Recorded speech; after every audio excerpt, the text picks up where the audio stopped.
रामानुजाचार्य जी बोले देखो दर्शन करो। धनुर्दास ने जैसे ही दर्शन किया, आहा क्या वर्णन करें उस रूप का। वो तो देखता ही रह गया, देख करके मंत्रमुग्ध हो गया, आनंदित हो गया।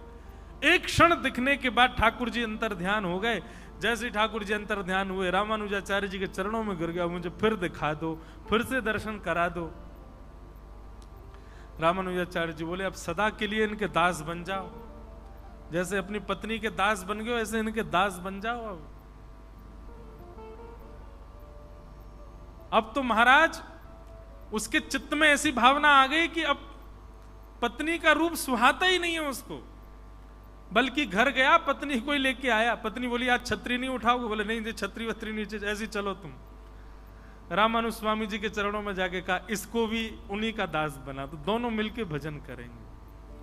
स्वामी जी की कृपा से दोनों दंपति भगवत भक्त हो गए। अब बताओ, धनुर्दास का ना तो भजन था, ना तो नाम जप था, ना जीवन में कोई भी ऐसी योग्यता थी, केवल भजनानंदी महापुरुष की दृष्टि पड़ गई और उससे उसके चित्त में भजन भाव प्रकट हो गया। भगवान यही तो कह रहे हैं यहां पर, मैया मन को सुधारने का एक ही तरीका है, जो मेरा स्मरण करते हैं, मेरा भजन करते हैं, मेरा चिंतन करते हैं, मेरे ध्यान में सदैव रहते हैं, उनके बीच में जाया करो। क्या पता कब वो प्रेम भर के तुमको देख लें। उनकी कृपा से ही मन सुधर सकता है मैया, और कोई उपाय नहीं मन को सुधारने का।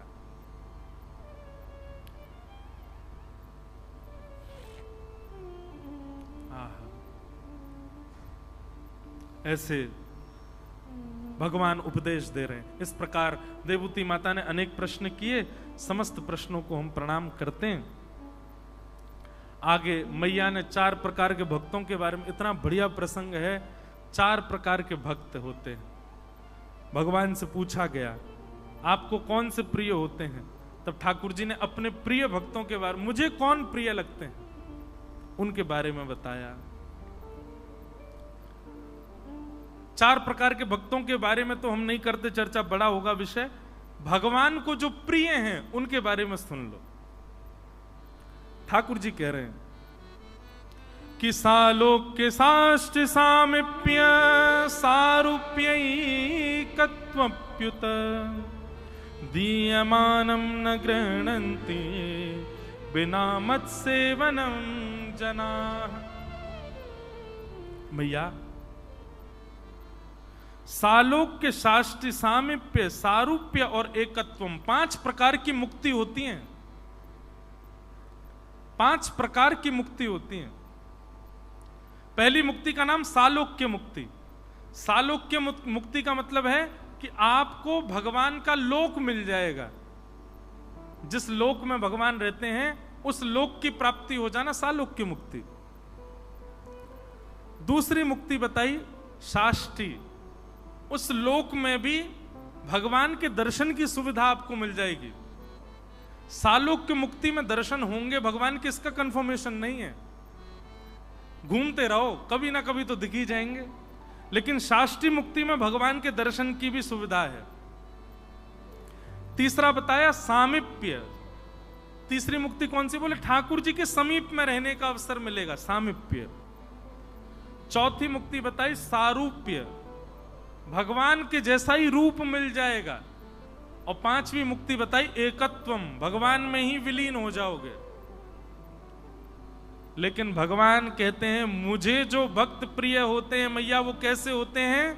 बोले दीयमान न ग्रहणंती, इन 5 प्रकार की मुक्तियों को मैं उसके सामने रख देता हूं, ले लो तुम्हें कौन सी चाहिए। पर इन 5 मुक्तियों को भी हाथ जोड़ के कहता नाथ मुझे नहीं चाहिए, आप रख लो अपने पास ही। जैसे हमारे श्री नामदेव जी महाराज, पंडरीनाथ भगवान प्रसन्न हो गए उनसे, मांगो क्या चाहिए। नामदेव जी कहते हैं जो मांगूंगा सो दोगे? बोले हाँ, पंढरपुर आने वाले और आपके दर्शन को आने वाले हर वैष्णव की चरण रज मेरे सिर पर पड़े, ऐसा वरदान दे दो। ये प्रिय हैं ठाकुर जी को।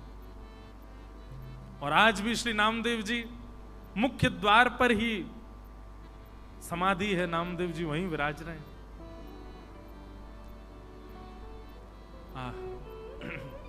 ऐसी भक्ति, ऐसा प्रेम मांगने वाले हमारे ब्रज में गाते हैं, कहा करूं वैकुंठ ही जाए, जहां नहीं नंद, जहां नहीं यशोदा, जहां नहीं नंद, जहां नहीं यशोदा, जहां नहीं गोपी ग्वाल और गाय,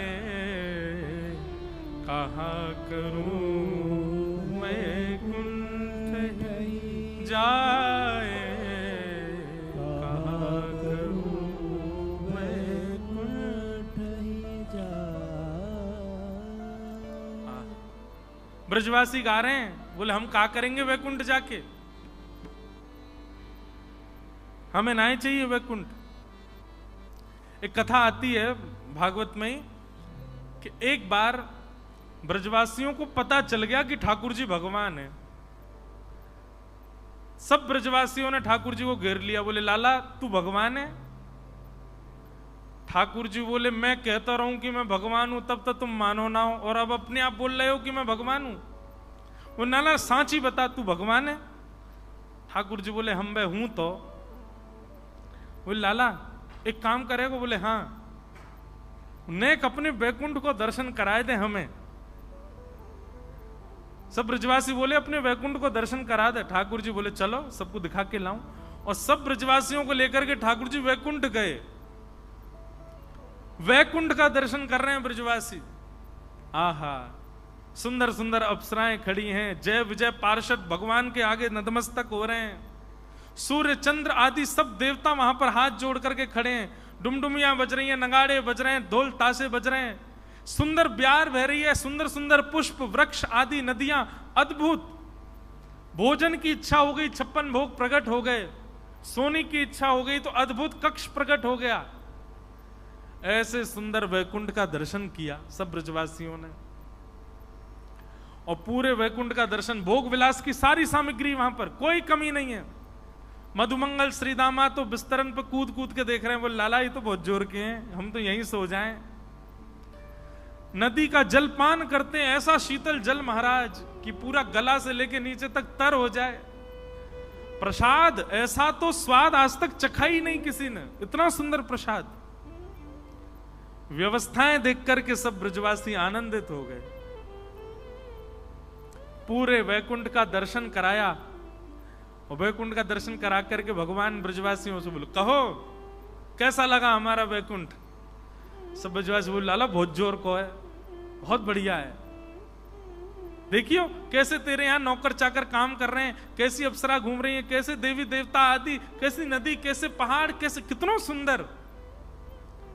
ठाकुर जी बोले अब देखो आप लोगों को पता चल गया कि मैं भगवान हूं और ये वैकुंठ है, अब आप सबके यहीं हम कमरे खुलवा देते हैं, यहीं रह जाओ।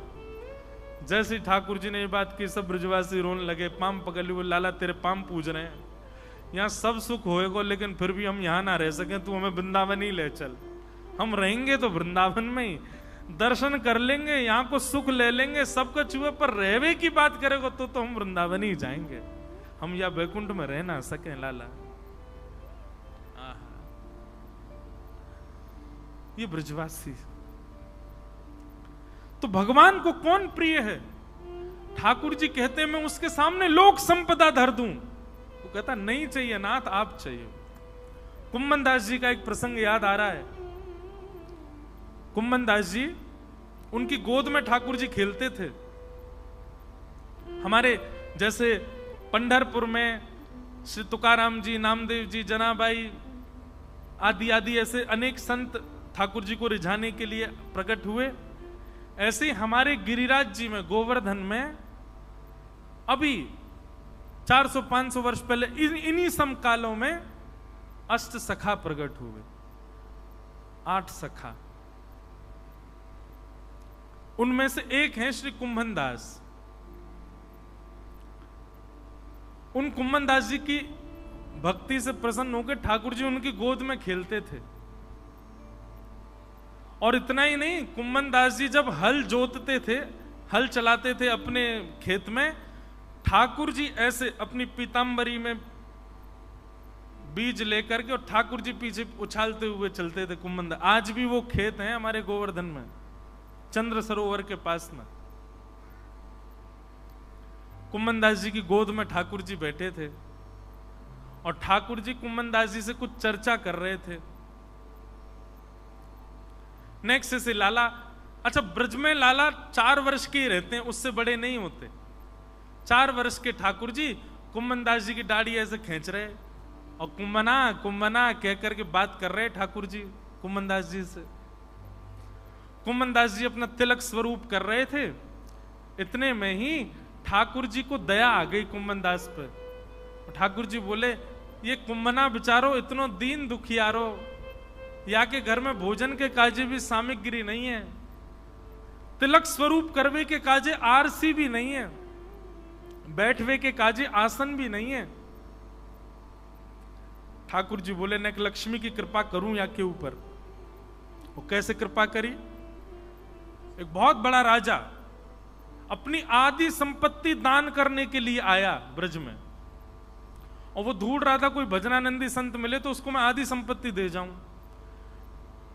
उसने किसी से पूछा तो किसी ने 2-4 नाम बताए, उनमें से एक कुम्मन दास जी का नाम बताया। बोले वो भजनानंदी संत है, उनको दे दो। यहां ठाकुर जी कुम्मन दास जी की दाढ़ी से खेल रहे थे, मन में सोच रहे थे यहाँ पे मैं कृपा करूं। इतने में ही राजा कक्ष में प्रवेश करता है कुम्मन दास जी के, और जैसे ही राजा आया ठाकुर जी अंतर ध्यान हो गए वहां से। कुम्मन दास जी की स्थिति क्या है? कहां चले गए? अरे लाला तुम कहां चले गए? ढूंढन लगे। अरे मेरो लाला कहां चलोगो? पर्दा उठा करके देखें, ऊपर झांक करके देखें, बाहर खिड़की से झांक, मेरो लाला अभी तो कछु कह रहे हो, मेरी दाढ़ी ते खेल रहे हो, कुम्मना कुम्मना कह रहे हो, कछु कहवे वारो, जन कहां चलोगे हो? राजा अंदर आया, अंदर आकर के बोला, महाराज मैं आपके चरणों में प्रणाम करता हूं, मैं फलाने जगह का राजा हूं, अपनी आधी संपत्ति दान करना चाहता हूं आपके चरणों में। कुम्मन दास जी बोले, भैया आधी संपत्ति अपनी ले जा और जितनी मेरी है थोड़ी बहुत यऊ को ले जा, पर मेरो लाला मुंह को वापस दे जा भैया। मेरो लाला जन कहां चलोगो? कुम्मन दास जी के चरणों में गिर गया। बोले आपको लेना पड़ेगा। बोले मैं तो को वचन देख भाई, दानी दान देवे, लेकिन लेवे वारी की इच्छा नहीं हो तो वो दान पाप हो जाता है। देवे मत, मेरी इच्छा हो तो दियो, मेरी इच्छा ना है ले जाया को वापस।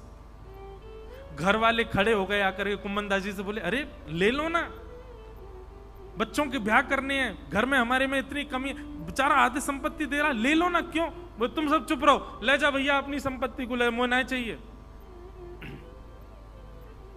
राजा शाम तक बैठा रहा। कुम्मन दास जी बोले, या तो ले जा, नहीं तो मैं जमुना जी में कूद के प्राण त्याग दूंगा। जब इस हट पे आ गए, राजा बोला, क्षमा करना, कान पकड़ता हूं, जा रहा हूं मैं। संपत्ति लेकर के राजा चला गया। घर वाले कोसने लगे, अरे कुम्मन दास, कोई समीप आया तुमको देने, तुमने मना कर दिया। कुम्मन दास जी रोने लगे, पतो ना कहां चले गए, मेरी गोद में ही बैठे, वो तो कुछ कह रहे, पतो ना कहां चले गए। अर्धरात्रि हुई, गोपाल जी फिर से आ गए। ए कुंभना, जैसे गोपाल जी को देखा दौड़ पड़े, अंग में पड़, कहां चले गए आप, मैं आपको ढूंढ रहे हो। ठाकुर जी के नेत्र सजल हो गए। ए कुंभना, तेरे घर की स्थिति देख करके, तेरे हाल देख करके, तेरे परिवार को भाव रख के मैंने मन में विचार किया कि मैं तो पे कृपा करूं, और मैंने वह राजा को चेतायो कि वो अपनी आधी संपत्ति तो को दान करके जावे, तेने स्वीकार क्यों ना कियो?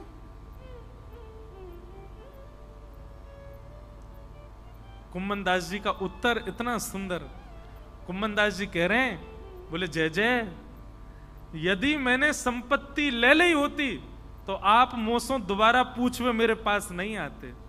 मैंने अस्वीकार करी, यही मारी मेरी गोद में दोबारा बैठे हो। मैंने लेवे से मना कर दियो, यही मारे आपके मन में चिंता प्रकट भई और आधी रात आप चले आए। यदि संपत्ति ले ली होती तो आपको भी यूं लगती अब कुमनदास ठीक है, वाकू करन दो अपना काम, आप दूसरी लीला में चले जाते। मेरे लैया सर्व संपत्ति तो आप हो नाथ, आपसे बड़ी संपत्ति मेरे काज कोई नहीं। ये प्रिय हैं ठाकुर जी को। पंडरीनाथ भगवान के वीवीआईपी दर्शन के कार्ड मिल जाएं और तभी कोई घोषणा कर दे पंढरपुर में एक बहुत बड़ा फिल्म सितारा भी आया हुआ है और जहां आप रुके हो वहीं रुका हुआ है, आपके ऊपर वाले कमरा में रुका है। उससे मिलने का समय भी 8 बजे का है, मंदिर जाने का भी 8 बजे का समय। बताओ क्या करोगे? मंदिर नहीं जाओगे, यहीं तो पड़े हम 7 दिन है, आज तो कल कर लेंगे दर्शन, आज तो उससे मिल लें। हम ऐसे हैं और फिर इसमें भी हम ये चाहते हैं कि ठाकुर जी हमसे प्रेम करें।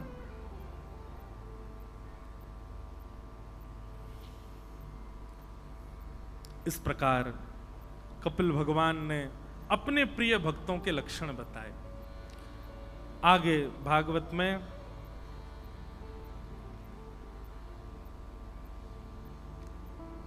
ध्रुव जी का प्रसंग सुनाया गया। भगवान के परम भक्त श्री ध्रुव जी महाराज, जिन्होंने बाल अवस्था में ही वन में जाकर के ऐसा भजन किया कि ठाकुर जी उनके भजन से प्रसन्न हो गए और प्रसन्न होकर के 5 महीना में ही प्रकट होकर के कहा वरदान मांगो। ध्रुव जी महाराज ने ठाकुर जी से वरदान मांगा है। योऽन्तः प्रविश्य मम वाचमिमां प्रसुप्ताम् संजीवयत्यखिल शक्तिधरस्वधाम्ना अन्यांश हस्तचरणश्रवणत्वगादीन् प्राणान् नमो भगवते पुरुषाय तुभ्यम्। हे नाथ, मैं आपको अपने सर्वांगीण अंग से प्रणाम करता हूं। भगवान बोले कुछ मांगो तो सही। तब ध्रुव जी महाराज एक वरदान मांगते हैं। भक्ति मुहु प्रवहताम त्वयि में प्रसंगो भूयादनंत महताम अमलाशयानाम येनांजसौल्वणमुरुव्यसनं भवाब्धिं येष्ये भवद्गुण कथामृतपानमत्त। हे नाथ, मुझे एक ही वरदान दे दीजिए, क्या आपकी कथा सुनने का मुझको व्यसन हो जाए। व्यसन समझते हैं? एडिक्शन। इतना सुंदर सूत्र मिलता है श्री ध्रुव जी महाराज की स्तुति से। मैं कथाओं में कभी कभी कहा करता हूं, संसारी लोग कैसे होते हैं? वो दुख में भी संसार को भोगते हैं, सुख में भी संसार को भोगते हैं।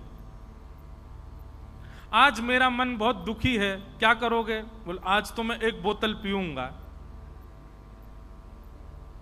आज मेरे यार की शादी हुई है, आज तो मैं जरूर पीऊंगा।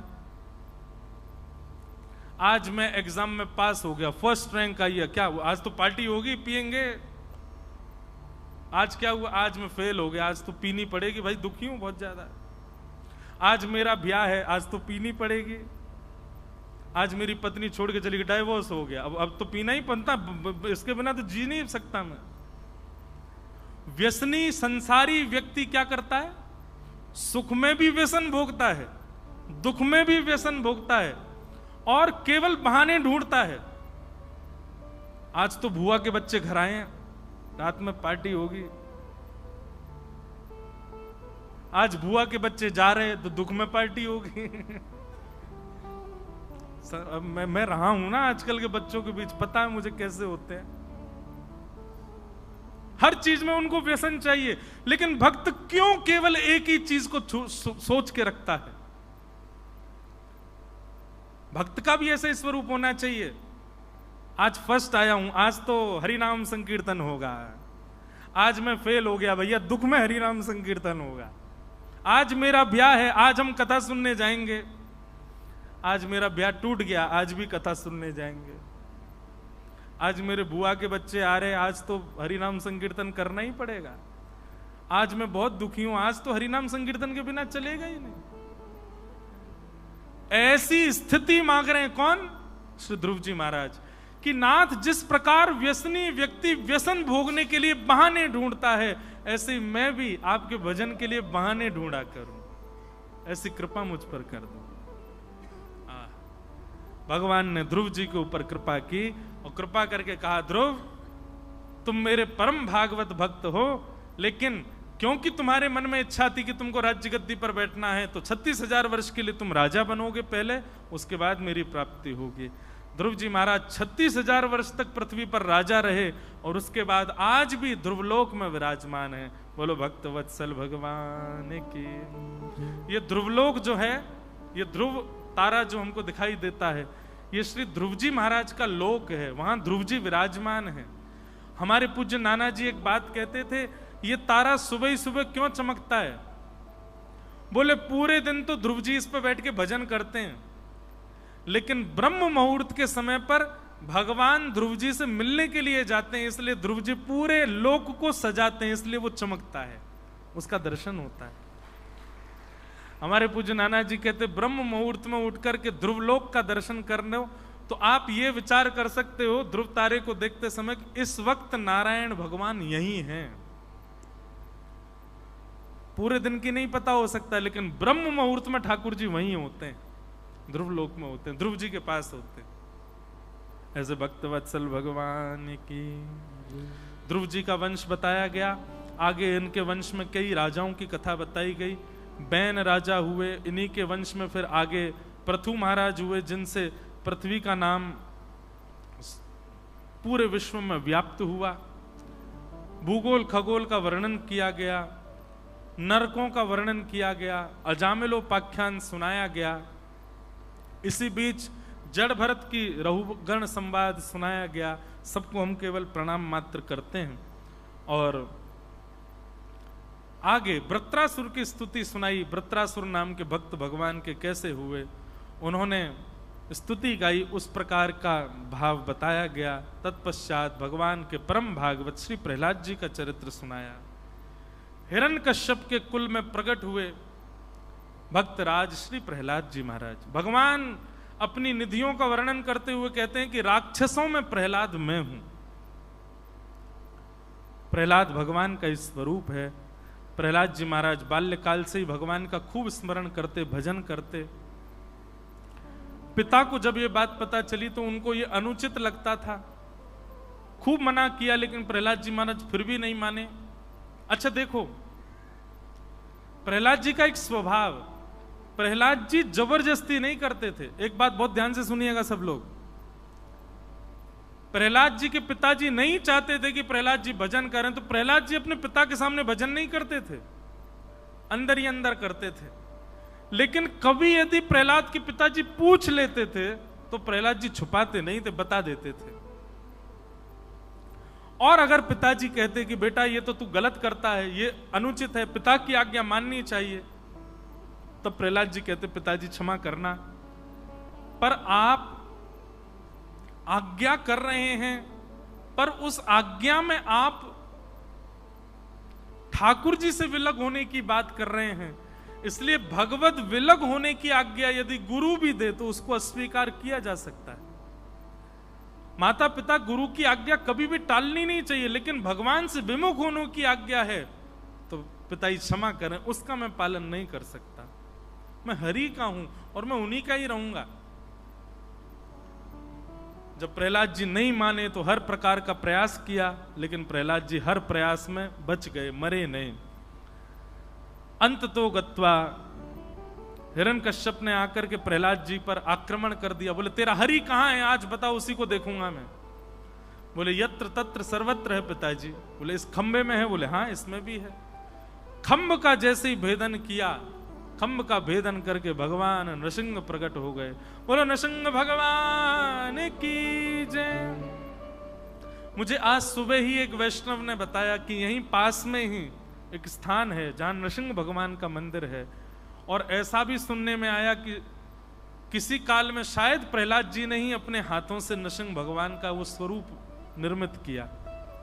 इसी क्षेत्र में ही आसपास ही कहीं वो विराजमान। सुबह कोई बता रहे थे, ऐसे नृसिंह भगवान को हम प्रणाम करते हैं।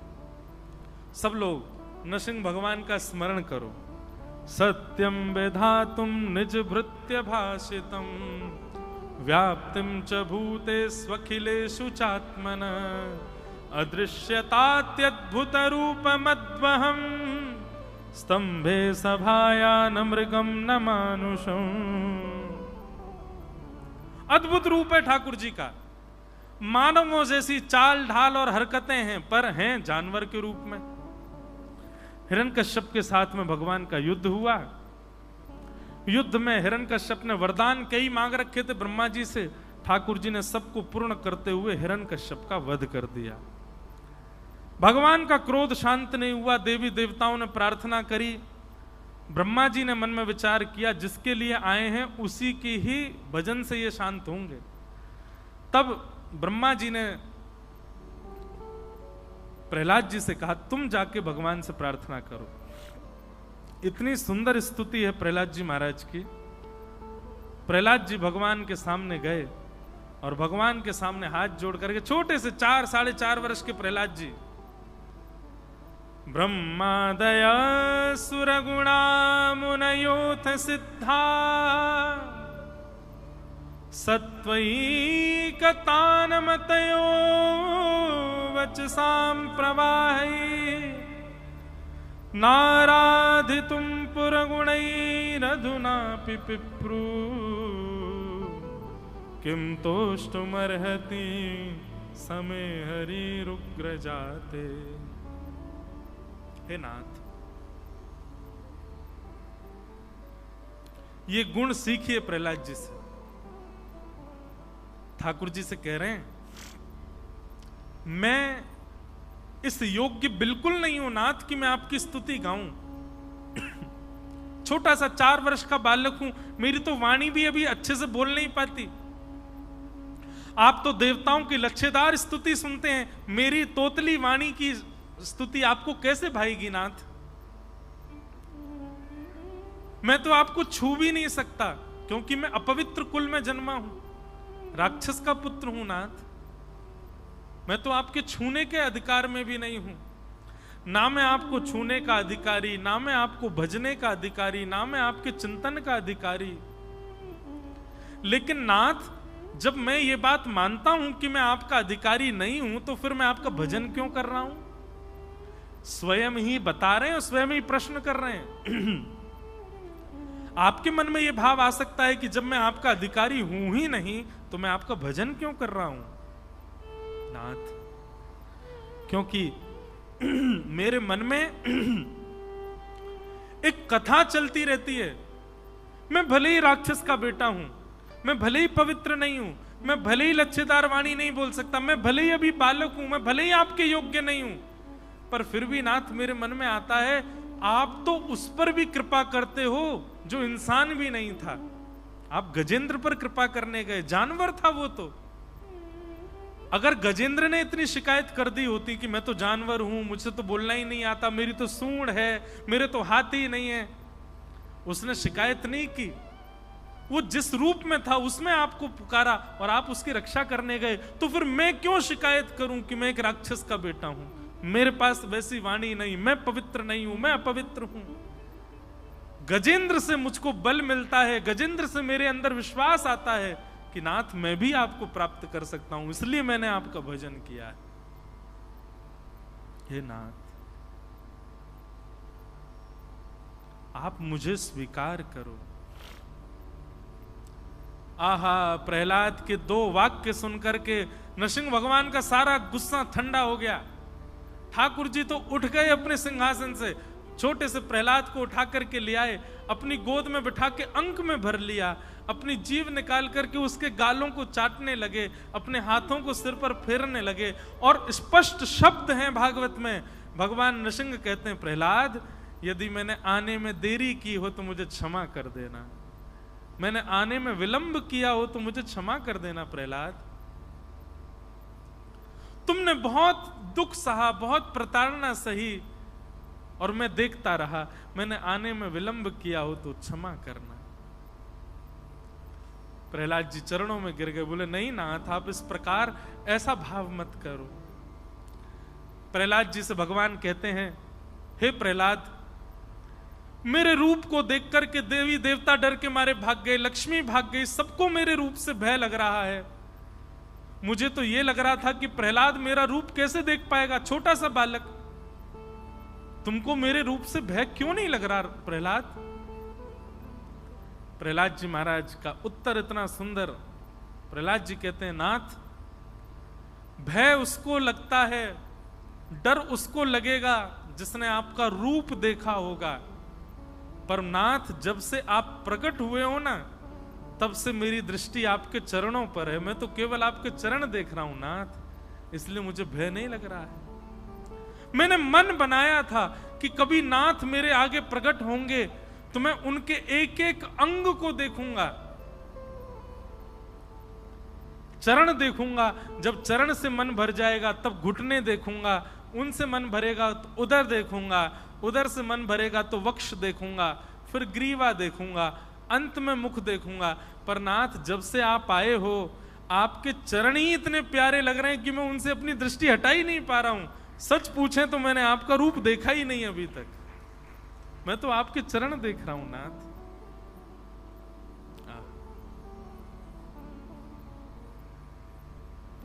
मेरे तो आधार सीताराम के चरणार विंद, मेरे तो आधार सीताराम के चरणार विंद, मेरे तो आधार विठल नाथ के चरणार विंद, मेरे तो आधार विठल नाथ के चरणार विंद, नाथ के चरणार विंद, कृष्ण के चरणार विंद, नाथ के चरणार विंद, कृष्ण के चरणार विंद, नाथ के चरणार विंद, कृष्ण के चरणार विंद, नाथ के चरणार विंद, कृष्ण के चरणार विंद। ओ मेरे तो आधार